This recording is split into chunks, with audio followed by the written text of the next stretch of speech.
and give some oxygen and some blood to the brain and other vital organ of the body.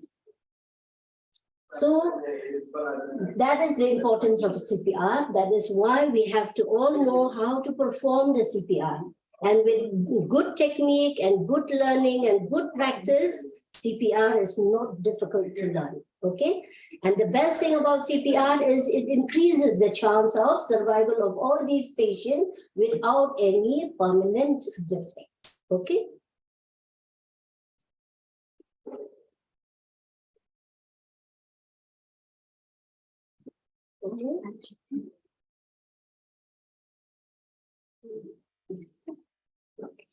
So what is CPR? It is a combination where you do both. You provide both. You provide breathing and you provide a chest compression. Okay, this is how we do a CPR so that we can maintain that oxygen and the blood flow that goes to the brain and the heart. The main two organs that we provide oxygen and blood flow are the brain and the heart, and also the other vital organs. Okay. So in addition to this too, if we teach you or when we perform other things where we use some of the equipment, like the ambu bag, the defibrillator, then it becomes a part of the advanced cardiopulmonary resuscitation. Okay. So the American Heart Association have always added so that there is an increased chance of adult survival during CPR. They have added a change. This is an adult change of survival. The initial part is the moment you see there is an unconscious or a person who is collapsed, you activate the emergency system. You call for help. The second thing which the American Heart Association is emphasizing at present is that you give a CPR, which is a very effective CPR. Okay, not just CPR, but it should be very good CPR for the survival of the patient. And you use the defibrillator early. You don't delay. Okay. When you start the compression, the defib comes, you give the defib. You don't delay the time from chest compression to defibrillation. And that are followed by the advanced care of the patient, which start with the coming of the emergency service system and in the hospital. After that, we have the post-cardiac anesthesia care, which is a post-cardiac arrest care, which is done in hospital. But since 2020, they have added one more ring, that is the recovery ring. In this, what they have added is that all these cardiac arrest survivors, they go home and they are provided with physical, emotional, and the social help. Okay, not only the survivor, both the survivor and the caretaker. It is like a palliative care. Okay. So what are the components for this CPR? First of all, we have to ensure whenever the patient collapses, whenever you see any patient in coma, the first thing you do is that place safe? Okay. If it is a place where there is a bomb blast, if there is a place where there is an earthquake, you see first, is that place safe? Safe for who? For both, for you and for the victim. Is it safe for both of us? Okay. So the first thing you have to ensure is that there is no more damage. Okay. So it has to be safe. After you ensure that the place is safe, then you confirm whether that person is in cardiac arrest. How do you confirm that? First, you see the responsiveness. Okay, so for responsiveness, you will tap the patient on the shoulder and shout out loud in his ear, "Are you all right? Are you okay?" Okay. Once he doesn't respond, then you go and check the pulse. You check for the carotid pulse, which is at the first intercostal, in the first crease. Okay, neck crease. The first neck crease line, just lateral to the trachea, is your carotid. So you check for the carotid pulse, and you also check for breathing. Initially, it was look, feel, and hear, but American Heart Association have removed this. There just have to be some movement of breathing, and you have to see whether that breathing is normal or is he just gasping. just irregular shallow bleeding. Okay, so you look for that, and all these check of pulse, breathing, responsiveness has to be done quickly. Okay, especially the pulse and the breathing, it has to be done within 10 seconds. Okay. So how do you activate the emergency system? So if you have a mobile phone, you call. Like in our place, we call 108. Okay, other place it is 100, other something else. Okay, so you have to know what is that number which we have or which you have in your own area for the emergency services. So, but if you don't have a mobile, then what do? You don't have a mobile, you don't have people around you. You go first, you activate first because you need the defibrillator. Okay, so you go first, activate the emergency system, come back and start CPR. But if you have someone with you, you send that person to start to go and activate the emergency system, and you start with the CPR. So these are the steps of BLS, which has been changed from 2010. From ABC, it has become CAB. Why it has become CAB? So here, what is very important is the chest compression. What happened before is that airway and breathing was more important. But later, as they found out that anyone who collapses or go into cardiac arrest, it is not the oxygen level which is low in the body. The oxygen level for few minutes or for several minutes, it stays normal. But it is the blood flow. It is the heart.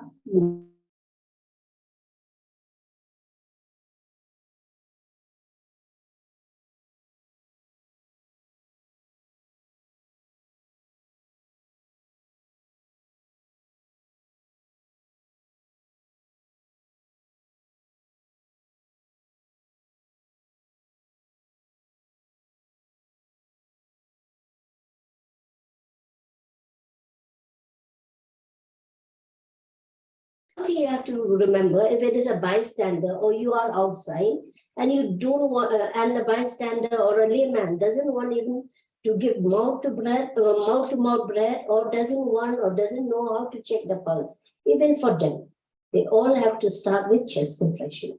It is found that this itself can increase the survival, okay, of the patient. So once you have seen that the place is safe, you have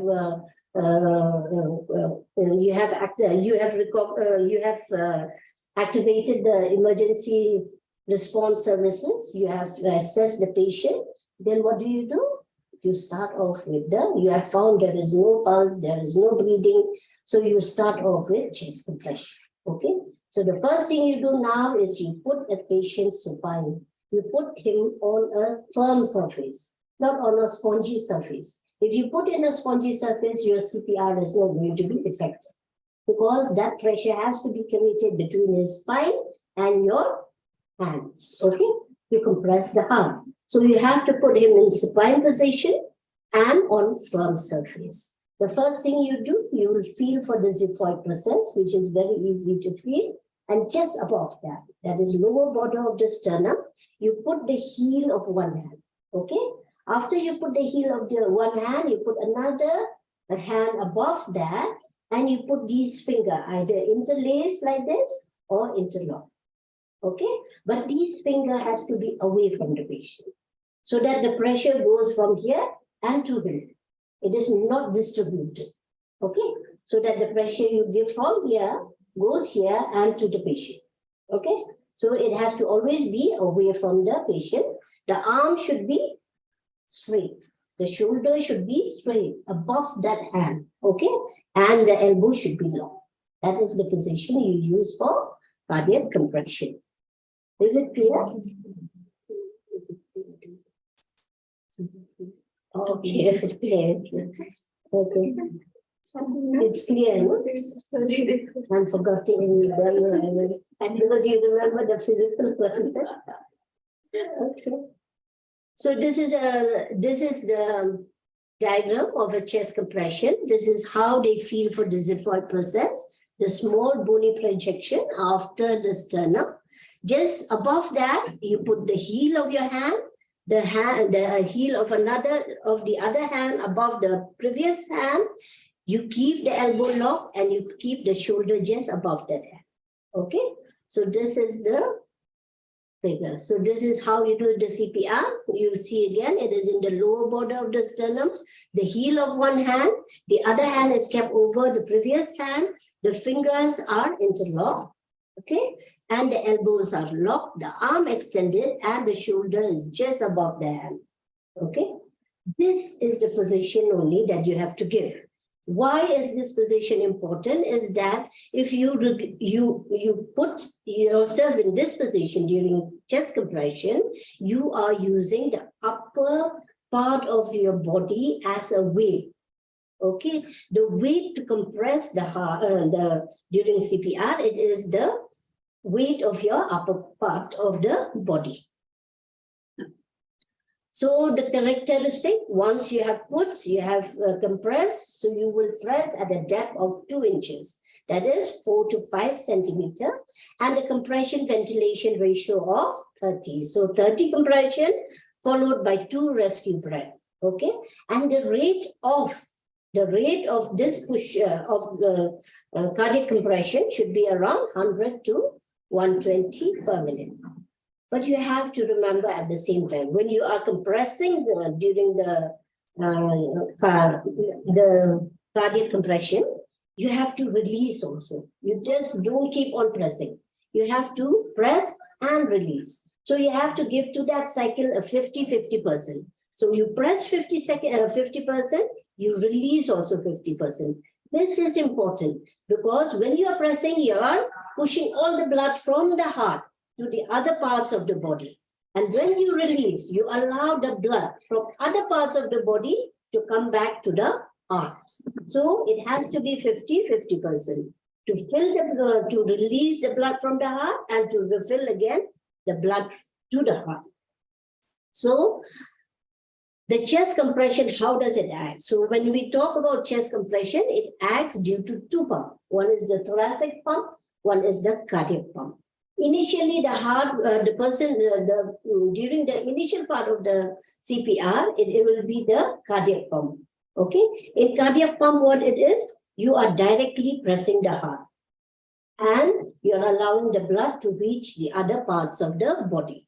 But in the thoracic pump, you will press the chest, and the pressure, the intrathoracic pressure will rise and squeeze the blood from the heart.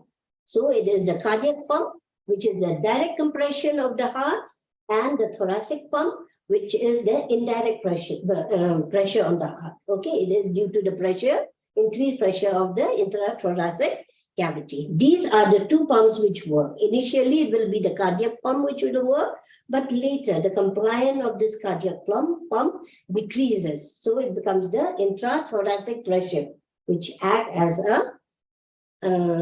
as a pressure to force the blood out of the heart. So you have to remember that then CPR is it drains a lot of your energy. So whenever you have a 2 rescuer, it is always better so that the CPR itself is more effective. You have to take a rest. So every 2 minutes you take turn, okay? So that you can also rest and the CPR also can still remain as effective as before, okay? So what is the complication then of chest compression?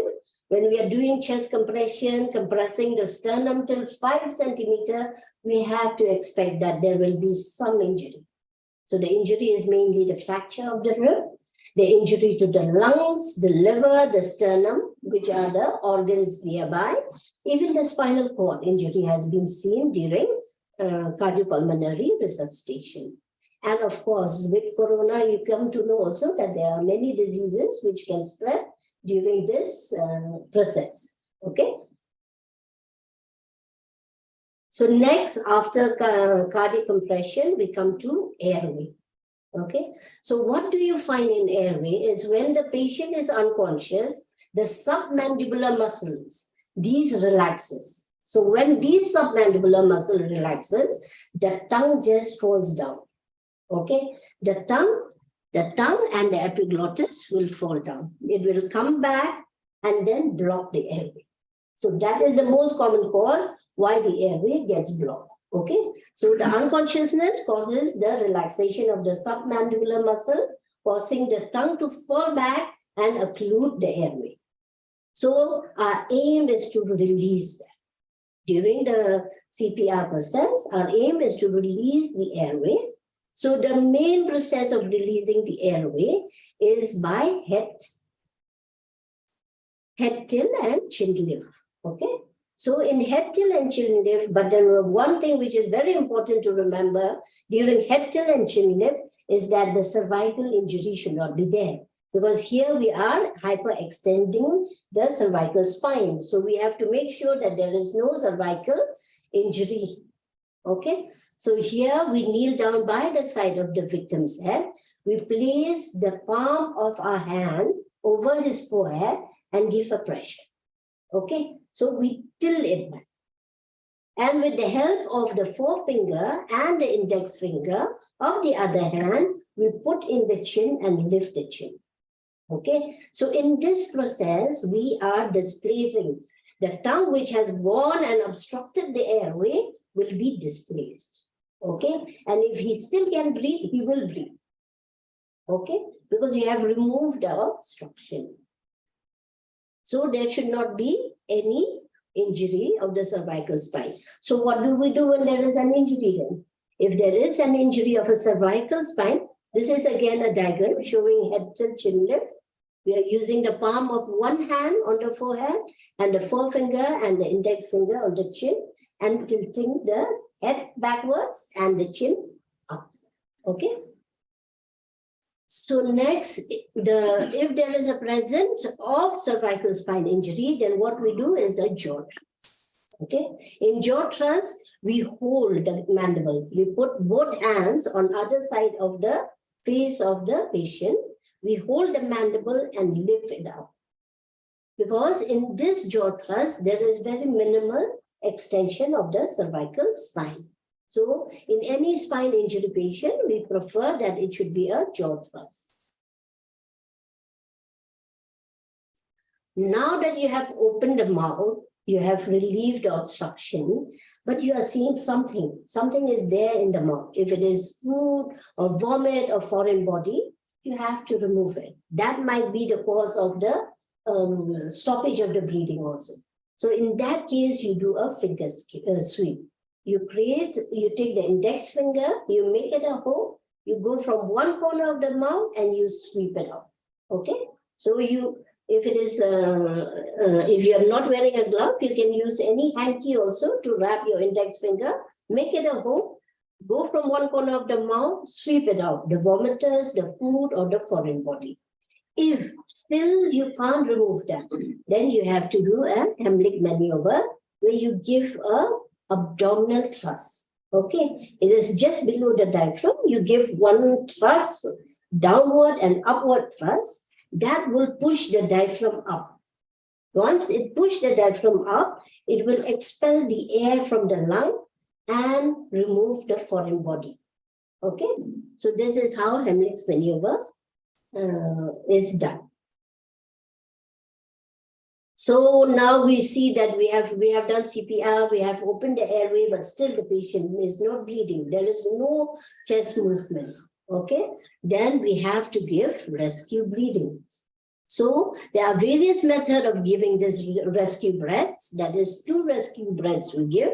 It can be mouth to mouth, mouth to nose. Okay, mouth to mouth and mouth to nose is very unhygienic and many don't want to do. And it is more effective for children also. Okay, but if you have a stoma or you have a barrier device, you would prefer that. Okay, so it can be mouth to mouth rescue breathing, mouth to barrier, mouth to nose, back and mask. For us health worker, what we use mostly and what we should know also is the back and mask ventilation. And advanced airway. In advanced airway, some other things will come like LMA, tracheal tube, all that. But there is a separate class for that, so that will be covered there. Okay. So how do you do a mouth-to-mouth respiration? You place the palm of one hand on the victim's forehead, like the chin lift, the head till chin lift position only.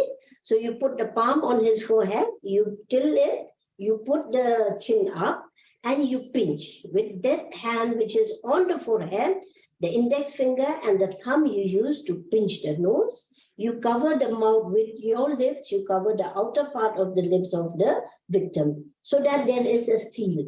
Okay, you create a seal by closing the nose, by putting your mouth over the outer part of the lips of the victim. Okay, so you give a normal breath over 1 second. Make sure that when you give a normal breath, when you are breathing, you have to watch that there is a chest expansion also.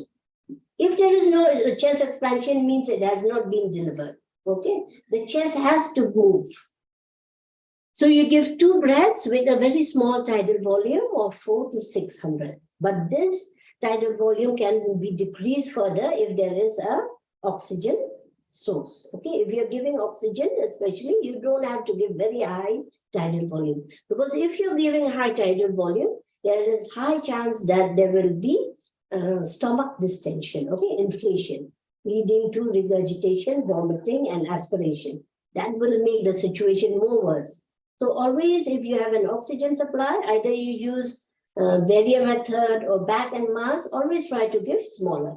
Or as many people, they end up giving very high tidal volume. That will be bad, okay? And why in the rescue breath, they say that in air, we have 21% oxygen, okay? But when we are exhaling, whatever air we are exhaling, it has around 16% oxygen.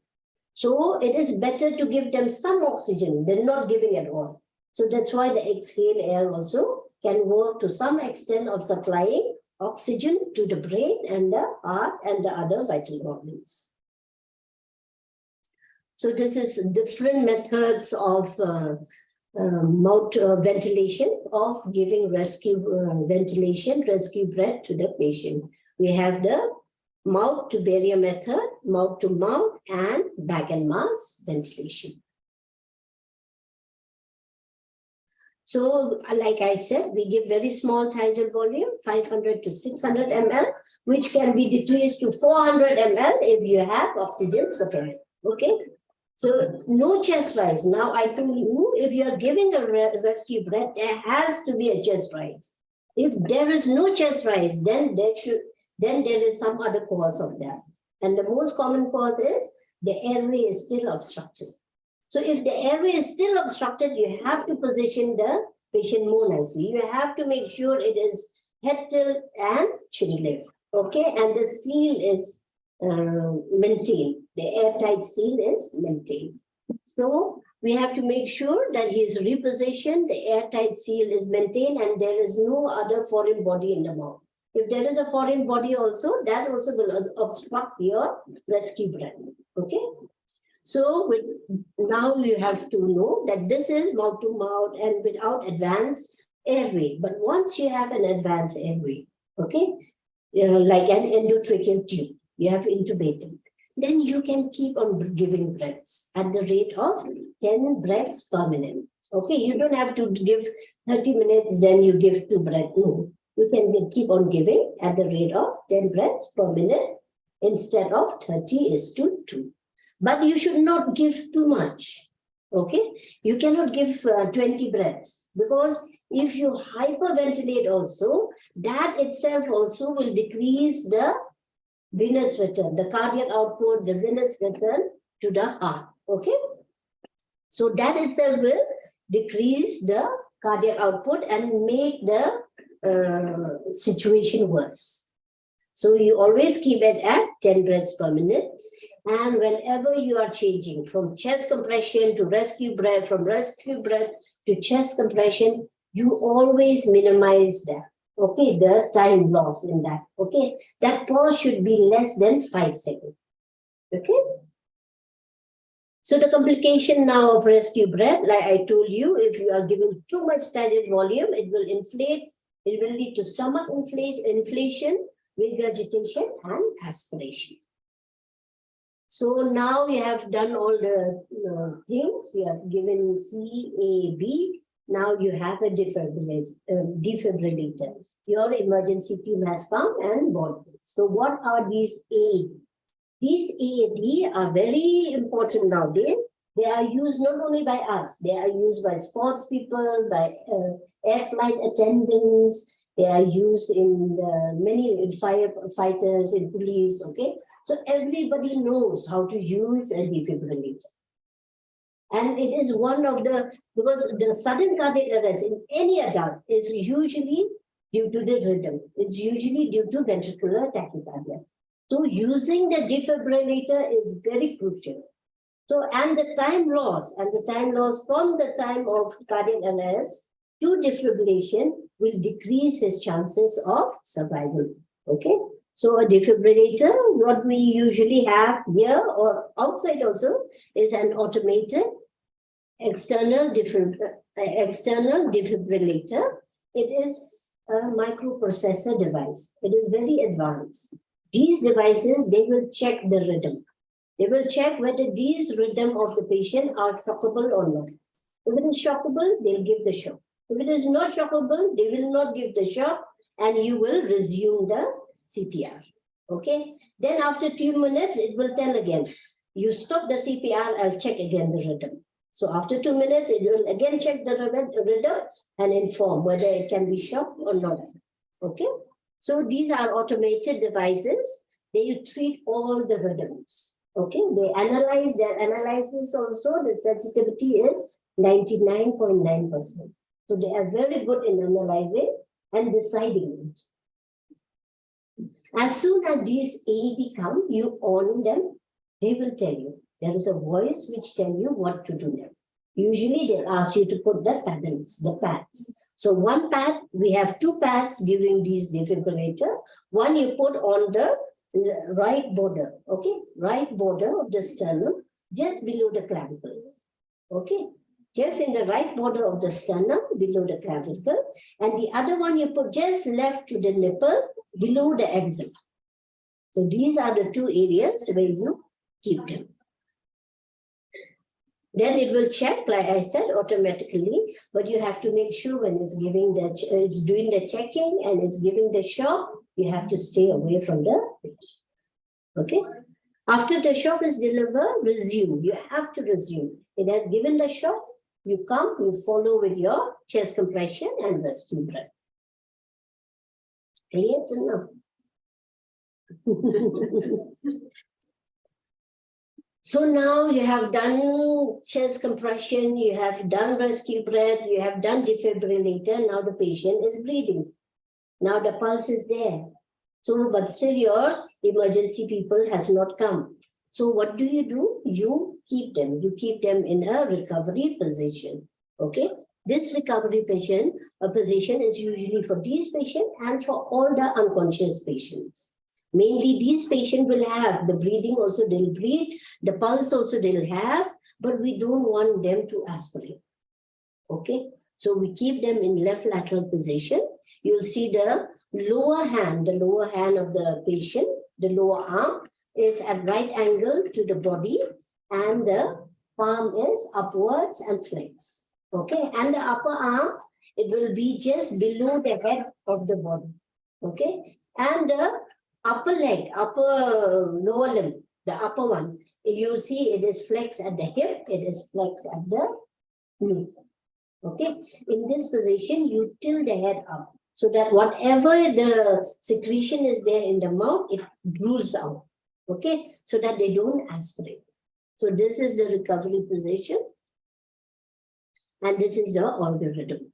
So this is the algorithm which was started in 2015 and still going on, except for the compression, which was 15, it has changed to 30:2.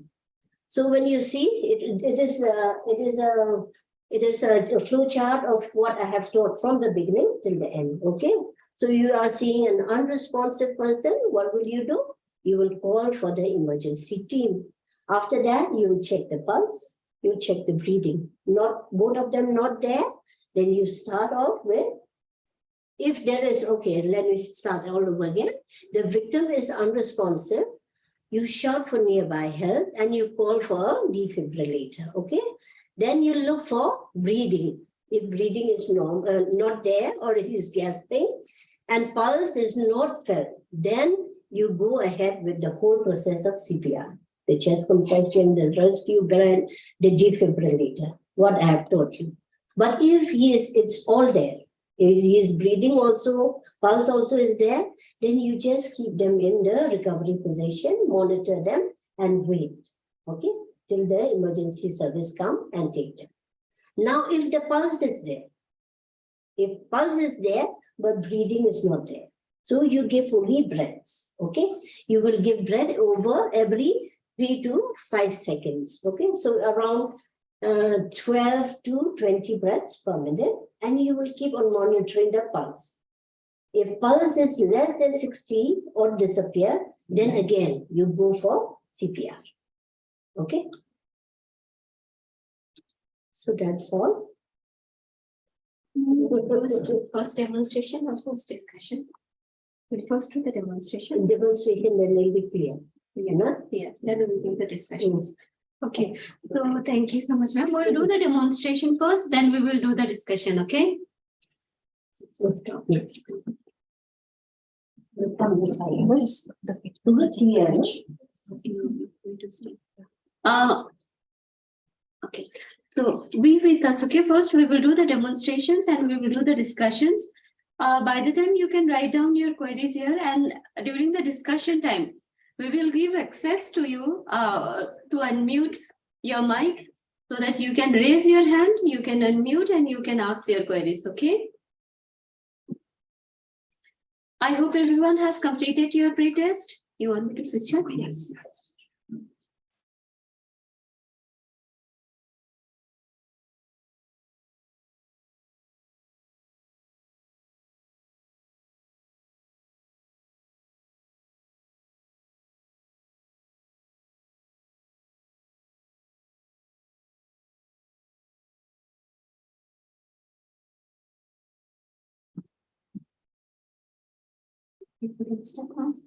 Demonstrations. We can start the demonstration. If you want to say you can come forward, I will do the demonstrations.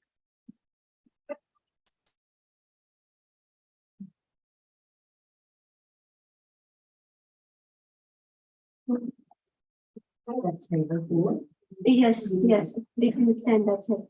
Wherever you want to stand, you can stand. You don't have to. So you have to practice. You'll have to see next week. Yeah. So we have seen an unconscious. We are audible? Bundeshwar, we are audible? Yes. Okay, okay. So here is an unconscious patient. So the first thing you'll do is what? You won't shout. Check for safety. Huh? Check for safety. Check for safety. Yes. So the first thing you check is safety. Safety for them, safety for you. Okay. So once you have checked for safety, then what will you do? We'll check. We'll check whether the patient is conscious or not conscious. So we go by the side of the patient. We tap on the shoulder. On the side. You tap on the shoulder and shout in his ear. Are you all right? Are you okay? Okay. So that is how you shout. You tap and shout at the ear. Are you all right? Are you okay?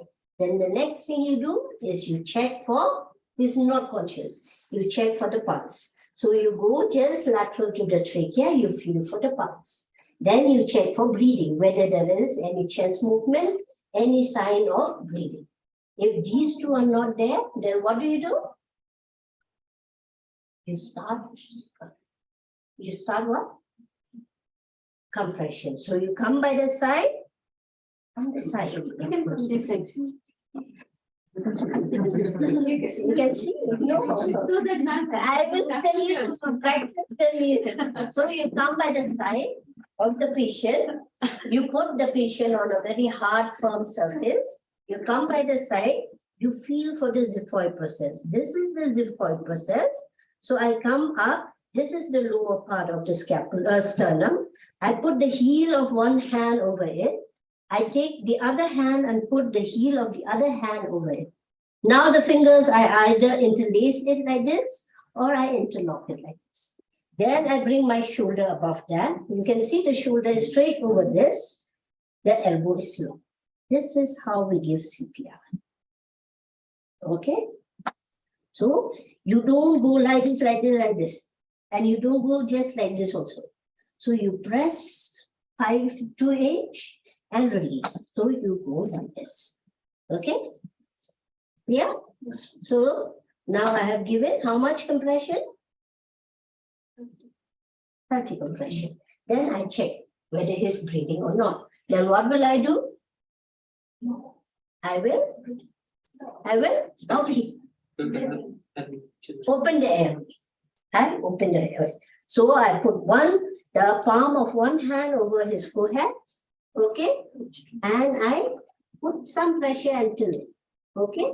Then I take the index finger and forefinger and lift. Okay. Then I see again, is he still breathing or not? Okay. And jaw thrust will be, you put the hand both. If there is a cervical injury, you'll give jaw thrust.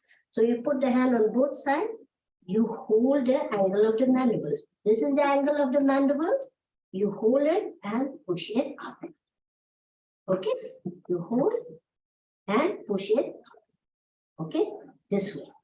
Okay. So now I have seen there is a foreign body. So if there is a foreign body, I make a hook. I put it from the side and remove it. Okay. So now again I check. There is bleeding, no bleeding. So I have to give a rescue breath. So how do I give a mouth to mouth? I again put the palm of one hand on the head. I pinch it. Okay. So I fill it, I pinch it. Okay, I use the index finger and the thumb finger. I pinch it and I put my mouth over the outer part of the patient's lip. Okay, and I watch whether there is chest expansion or not. I give 2 rescue breath. Again, I come, I do pressure. Okay, so this is one. And Heimlich maneuver, you know that there is a foreign body. He's saying, I can't breathe. He's conscious. He's becoming blue. So for Heimlich maneuver, this is the navel, the umbilicus, okay, and this is the xiphoid. So in between, you will put the same way, the heel of the thumb of one hand, above that another hand, and you push it up. Okay, so when you push that up, the air will force the foreign body out. Okay, yeah. Now start. Who will start first? First, no, I think. This section. First, we'll do the discussion. Yes. And those you are here on this, later you can do the practice, okay? Let's do it. Okay, but you will do. Yeah. Only when you do, you know or not. Yeah. Oh yes, I'm back in Mars. So when you do back and march, you always stand behind the patient on that head end. So you take this is an ambulance, this is a mask. So you put the two fingers, that is the thumb and the index finger on the mandible, and these 3 fingers on the mandible. Okay, so it will be like this. This will be above the chin and this below the eyes. Okay, this ala of the nose. Okay, so I put the pressure down with these 2 and up with these 2. Yes. Then. Can you see? Can you see chest expansion? Okay, so this is fine. So if you all are health workers, so you'll be using 1 second. Ma'am, can you repeat? Ma'am, can you repeat 1 second? Actually, the video was before. It was not continued. So we always stand at the head end of the patient. We use the mask which is appropriate for the patient. So it should be above the chin and below the ala of the nose.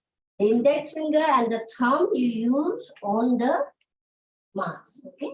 And the 3 finger on the mandible. You maintain the seal. Here also it does. You maintain the seal between the mask and the face, okay? So it is maintained, then you squeeze.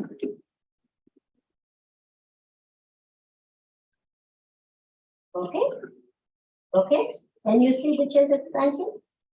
Okay, this one. If you have an oxygen source, always give it. This, the breath will be, what did I say? Once you have 10 to 12 minutes, or 12 minutes, 10 to 12 minutes.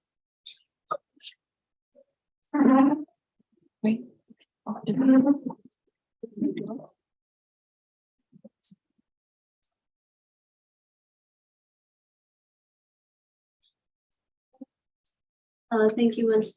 Thank you, ma'am. So I hope everybody understood the sessions. Now we will have a discussion. Now we will have a discussion sessions. I think I have seen few questions here. You can, I think it's better to unmute yourself and you can ask directly, okay? So by the time I'll just take few questions.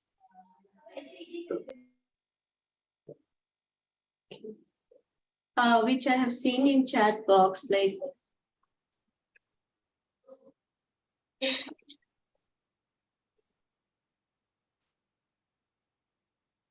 one question is asked by Jessica. Can you explain how many depth of compressions in adults? How many depth means? What is the depth?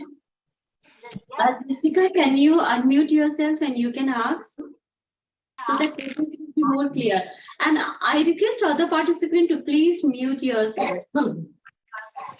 Kalau ang ma'am, 5 centimeter to inch, 45 po. Other, can you please mute yourself? Mga dapat 45 lang 2 inch. I think Gunisha, you could remove the access to unmute. Yang mana kerambasnya? The depth of compression in adult. The depth is 2 inches, 4 to 5 centimeters. Okay, ma'am. Don't go beyond that. Beyond 5 centimeter, it causes damages. Okay, there is chances to cause damage. I think Jessica, you got your answer. You mute those who are not speaking. And another question is asked by. Another question is like, ma'am, is the ratio of 30:2 even when there are Yes. Even with 2 rescuer, the ratio is still 30:2. Chitrapriya, you got the answer? Whether you're alone or you are 2 of you, it will still stay 30:2. Okay. Ma'am, another question I think is asked. She's asking, can you show the technique how to check the carotid pulse? So you actually, this is the middle part. You can see. Yes. Okay. This is the middle part. Okay, the middle part is the trachea. Just lateral to the trachea is the carotid. You have 2 lines. You have 2 creases here. The first crease is the place where you will check for carotid. Okay? So it is in the first crease. I think you got the answer. Okay, if you still have, you can unmute yourself, okay? Diana have asked, like, ma'am, is there any strict protocol on which hand should be placed first? No. It depends on what you are comfortable with. Yes, because some people may be right hand and some may be left. We want enough pressures to give during our compress CPR. That's our main things. Pramila have asked, currently due to COVID-19, mouth-to-mouth rescue seem risky. It is always avoided actually. It is always better to use a stoma or a face shield or a barrier method. And it is more nice because some of these methods, there is a port to attach oxygen also. So you can give oxygen also through the stoma, barriers. Okay. Okay, and somebody has asked about what is the depth of compression if it's in a child. Actually, this is only for an adult CPR we are teaching. For an adult, we will take a separate class. After this anesthesia department class, we will take a pediatric class. In that, again, we are covering this BLS, ACLS topic we are covering there. Okay. Otherwise, 4 is for adult. For children, it is 2. 2 to 3 is for children more than 8 years. And below 8 years, it is this 1.5 to 2. Okay. Morality has asked, thank you, ma'am. Ma'am is brief test questions. Okay. Question number 3 about the rate of compression, it's 100 to 20, but the options are both 120 and 100. So which Yes, one is yes. the? Actually, it is most of them, there are more than 120 or more than 100. But what we have to say is 120. Now the new protocol is 120. I think you got the answers. Yes, again, Vinita have asked about regarding the compressions for pediatric. Ma'am has already answered you. And for again, yes, pediatric, again, we are doing it separately. Okay, for pediatric class, we will do it there also. How to measure the position Which one? of the palm? Okay. How to measure the positions of palm in chest compressions. Can you explain a little bit more, Vanti? Can you unmute yourself and can you ask? By the time we will take another question, is it risky to do CPR on pregnant women? CPR you have to do because it is life-saving. There is no risk. You have to save the life. So even in pregnant CPR, when you have to do, there are some precautions that you have to take during pregnancy is that you have to maintain the circulation to the fetus. So usually you put some type of support at the left so that there is no compression of blood flow to the fetus. Okay. Otherwise, we may lose 2 lives, mothers and the child. Instead of losing 2 lives, at least you can take a risk and do the CPR. Another question is asked by Kandile. In case of suspected chest injury, patients, what is the alternative of CPR? Chest injury, usually these are very difficult to do CPR. Okay, so usually in both penetrating and blunt chest injury, usually they have to open to give CPR. They have to open the chest or they have to open the sternum, the ribs or the sternum, which is risky, which is very high, which is hardly done, but this is an indication. In such cases, then you have to do a thoracotomy or a chest sternotomy to give compression to the heart. Okay? But it is hardly done. Yes, because we have also not been doing that one. But yes, when even if you training, some of the participants have shared their experience, like, while doing the chest compressions, you have to maintain enough depth. Like ma'am has said, how much depth we need to maintain. So put enough pressure so that you can maintain the enough depth. Remove the fear of breaking ribs because if fracture ribs, we can manage later, but at least first we are focusing to save life. Okay, so that you need to focus. Ma'am, what if a patient has a pulse but not breathing? So we still that is what I showed you in the flow chart at the end. So when they have a pulse and they don't have a breathing, you give breaths. And you keep on giving breaths at the rate of. Elsie, can you stop sharing your screen, Elsie? We are able to see your pre-test total marks. Bhunesh, I think by mistake she is co-host or something. Elsie, can you stop? Elsie Sangma, can you stop sharing your screen? Bhunesh, can you remove? I think she by mistake became host or what?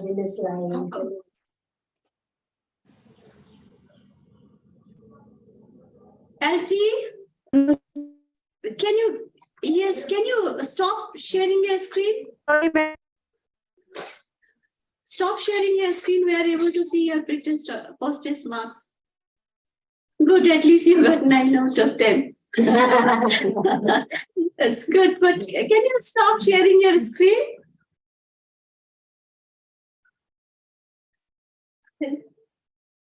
Bunisha, can you remove her screen? Okay. Let me start. Yes, thank you. Good, Elsie, you got 9 out of 10. Okay, so wait, I think where we are. Hello, ma'am. Am I audible? Yes, you are audible. You want to ask something? Yes. Thank you so much, ma'am, for the wonderful session. Ma'am, this is a doubt that I wanted to clarify for quite a while now. Like for patients who are lying in supine position on the bed. So we cannot consider the mattress as a hard surface. No, ma'am, it's considered as a soft.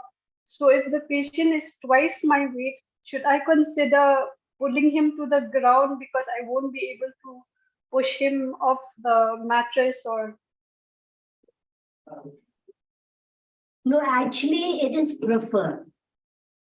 But it is not feasible for every CPR in hospital. You cannot bring them down to the floor, no? So it is a preferred thing. But usually we all also in ICU, we do it on the bed only. Okay. So the protocol is it has to be on a firm surface. But in a hospital setting, where the patient is already on the bed, then we prefer doing on the bed only, this cardiac compression. But in our ICU, we have air mattress. So what we do is we deflate the air mattress. We deflate the air mattress during cardiac compression. Okay? It's not that you have to bring him down. That way you will waste the time. The time is very crucial. Yes, ma'am. In the case of a scenario I had to go through, like they bought a very thick mattress, a very spongy mattress for an old lady in the house, and it was very difficult to perform the CPR with the optional inch, no, ma'am. So I just wanted to clarify that. You can decide. If you feel really it is very ineffective, then you can decide. Okay? You can decide on that. Okay? What do you prefer? But because we do in ICU, we are always, patient is always attached to monitor. He is on the mattress. We could see the effectiveness of our CPR with those other things like what we monitor during CPRs, no? The effectiveness of chest compression. Okay, ma'am. Thank you, ma'am. Thank you at least for raising these questions. Yeah, I have seen somewhere one question was there. If the patient is not breathing, then stop CPR. Actually, I have put on the algorithm in the end, no? That the patient has pulse, but not breathing. So you give breaths. You give breaths to them at a rate of 10 to 20 per minute. Okay, anywhere between 10 to 20. And you keep on checking for pulse. If the pulse is always below 60 or pulse is not there, then you start CPR. The full CPR means you start the chest compression. Okay. Patient should not have pulse or it should be persistently below 60 before you start chest compression. I will share a few YouTube videos also where they have nicely shown how to, what is the advantage of effective chest compressions and all. I'll share you that link also in WhatsApp group. Don't worry. Okay, anyone have any questions? Yes, thank you so much. Those who have already submitted post-test, but it's very difficult for me to find the questions here. Anyone have any queries? You can ask. Still, we have 1 minute left. We started at 10, so we will stop. I think what is the rate of chest compressions? We have repeatedly told you, I think. Or you want to repeat this? Which one? Yeah. Shouldn't have asked. So 120. I'll say 120 per minute. Ma'am, they are asking, can you give some example of mouth-to-mouth resuscitation barrier? Commercial name, I do not know. Commercial name, we do not know. We just have few specific. I don't think so. We have. No?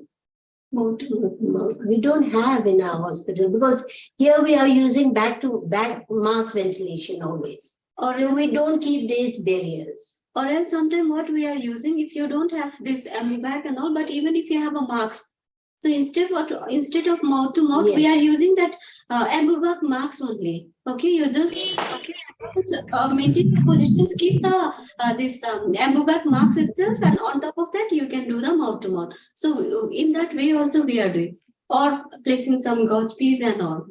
So that is the only barrier we are using. One more question is asked by, if the patient is on 80 tubes, how much the ratio of breath we can give? That is 10 to 12. 10 to 12 per minute. We don't go high. I told you why also. Because it will make it more worse, the condition, by decreasing the cardiac output. Okay. One question is asked by, I think, like, when we perform CPR, which side of the victim should be kneel down? This is Left or again your level, means where you are comfortable. Whether you are comfortable on the left side or right side. I think this much we have covered almost all the questions. I think on these questions we have covered. Yeah. I think whatever questions you have asked in the chat box, I think we took all the questions. Yeah. And still, if you want to ask any questions, you can ask. I have seen one hand raised. Rosa Jones, you want to ask something? You can unmute yourself and you can ask if you have any queries related to today's topic.